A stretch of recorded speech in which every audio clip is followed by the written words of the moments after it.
Seja sincero comigo. Você já recebeu um elogio por fazer algo de bom na obra de Deus e você sentiu que isso foi bom? Isso não é pecado. Receber elogio, reconhecimento faz parte da obra, mas ao mesmo tempo isso é muito perigoso. É um perigo que chega até nós que a gente não percebe. E se a gente não vigiar, nós podemos cair. Como eu faço para resistir isso? Como não deixar que esses elogios, esse reconhecimento da obra de Deus me derrube e me afaste de Deus? A Bíblia nos ensina. Prazer, se você não me conhece, eu sou o pastor Luiz Almeida e nesse canal eu falo sobre o Evangelho simples. Nesse vídeo aqui, eu quero tirar uma lição muito importante na vida de Jesus que vai me ajudar e vai te ajudar também. Porque todos nós que fazemos a obra de Deus, todos nós que somos usados por Deus, estamos próximos de um abismo que muitas vezes a gente ignora, mas ele é real e vive todos os dias do nosso lado.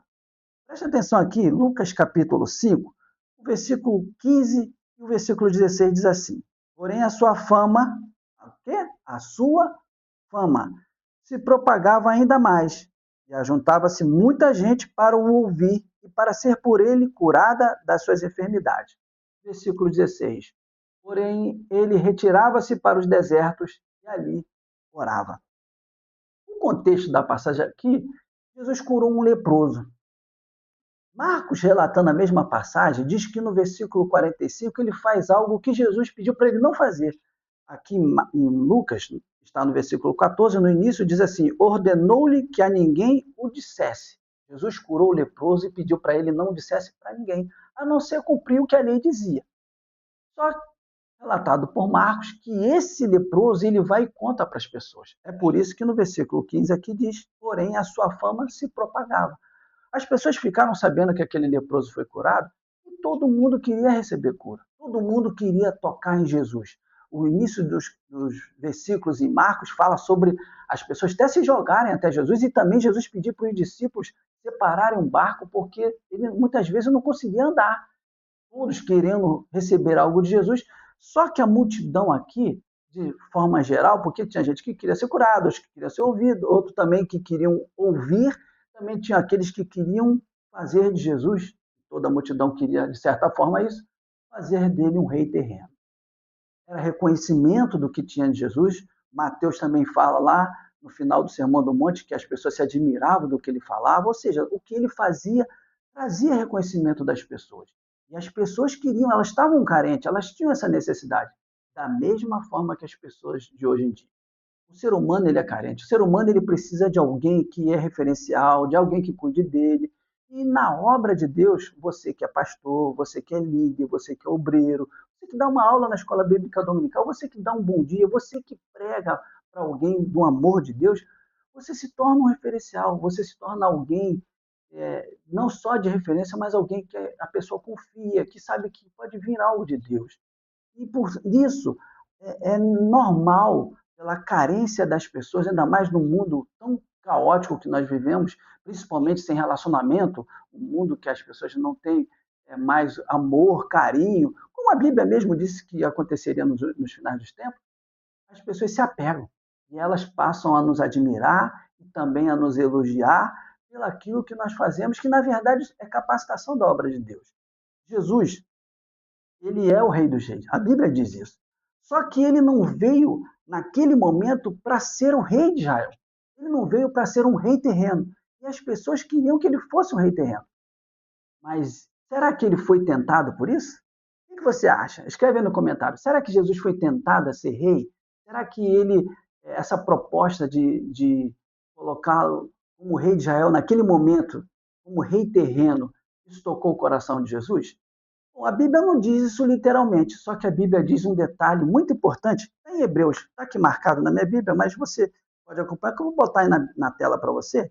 Diz assim: porque não temos um sumo sacerdote que não possa compadecer-se das nossas fraquezas, porém um que, como nós, em tudo foi tentado. Não é em algumas coisas Jesus foi tentado, em tudo, mas sem pecado. Bom, o elogio, o reconhecimento, a exaltação terrena é sempre tocando o nosso ego. Na verdade, o pecado, de certa forma, ele toca o nosso ego. Porque quando nós pecamos, nós nos afastamos de Deus. E a mensagem é o quê? Sou independente de você. Eu não preciso de você. Eu sou Adão, eu sou Eva. Eu posso comer da fruta porque eu vou ter um conhecimento como o de Deus. E certamente eu não vou morrer. Não é assim que foi o processo da tentação? Ou seja, um processo de independência. Então, aqui nós vemos que o fato de Jesus ser entronizado como um rei terreno, ele não estaria cumprindo o propósito a qual ele veio. Porque Deus amou o mundo de tal maneira que deu seu Filho unigênito, ou seja, o Senhor Deus providenciou que o seu Filho viesse ao mundo para morrer por nós. Como João diz, João Batista, quando Jesus passa, ele aponta para os seus discípulos e fala assim: Eis o Cordeiro de Deus que tira o pecado do mundo. Jesus não veio ao mundo naquele momento para ser um rei terreno. Ele veio para ser o Cordeiro. Ele era o Cordeiro que foi imolado antes, ou seja, bem antes, na fundação do mundo. O Senhor já tinha providenciado o Cordeiro. Mas esse Cordeiro foi homem. Ele sentiu as mesmas coisas que a gente. Esse Cordeiro, que também é o Rei dos Reis, mas não era um rei para aquele momento, também foi tentado a ser rei. Foi tentado pela fama. O próprio diabo, na tentação no deserto, tentava tocar o ego do nosso Senhor. Você não é o filho de Deus? Ou seja, questiona, você é o filho de Deus? Então faz isso. Então, Jesus foi tentado, pastor, para ser rei? Sim, ele foi tentado. O texto não vai entrar nessas minúcias, mas o contexto, nós vimos, inclusive pela passagem bíblica que eu dei para você, em Hebreus capítulo 4, 15, em tudo ele foi tentado. Só que ele, como ele resistia? Esse é o grande detalhe. Como Jesus resistia a essa tentação. Como eu e você, que fazemos a obra, que ajudamos as pessoas, e as pessoas são carentes, elas reconhecem em nós algo de Deus, elas querem algo de Deus da nossa vida, e muitas vezes tendem até a achar que nós somos perfeitos. Como nós podemos resistir? Da mesma forma que Jesus resistia. O versículo 16 de Lucas 5, foi que eu li logo no início, diz: Porém, ele retirava-se para os desertos e ali ele fazia o quê? Orava. Um grande segredo da oração que eu quero contar para você. Mas antes de contar esse segredo, eu quero te convocar a me ajudar a alcançar outras pessoas que também estão no processo da tentação, como eu e você, que precisam ver esse vídeo aqui. Essa mensagem vai chegar até eles com a tua ajuda, você dando o like. Quando você dá o like, o YouTube entende que esse conteúdo aqui é importante e vai levar a outras pessoas. E você também pode compartilhar também, mas deixa para compartilhar até o final. Não sai não, porque agora eu vou te dar uma coisa importante que Jesus fazia, e eu e você podemos fazer, e isso muitas vezes é interpretado de uma forma errada, mas aquilo que a Bíblia nos ensina é de forma diferente e a transformação é grande. Jesus, ele orava. Na verdade, muitas vezes a gente pensa que a oração, ela manda em Deus. Jesus, ele vai nos ensina, olha só, quem tiver fé do tamanho do grão de mostarda, vai dizer para esse monte daqui seja lançado ali. Ou seja, a fé pode todas as coisas. A Bíblia também diz, se tudo que pedires ao Pai em oração, você receberá. Mas a mesma Bíblia diz que tudo que nós pedimos ao Pai, e for de acordo com a vontade dele, isso será concedido para a gente. Parece uma contradição, mas não é. Jesus, ele tinha uma vida de oração, porque uma vida de oração, ela vai te mostrar, primeiramente, que a nossa oração não muda a Deus, ela muda a quem ora. Quando nós passamos a ter uma vida de oração, o processo que desenvolve na nossa vida é um processo de humilhação, um processo de humildade, um processo de se render aos pés do Pai.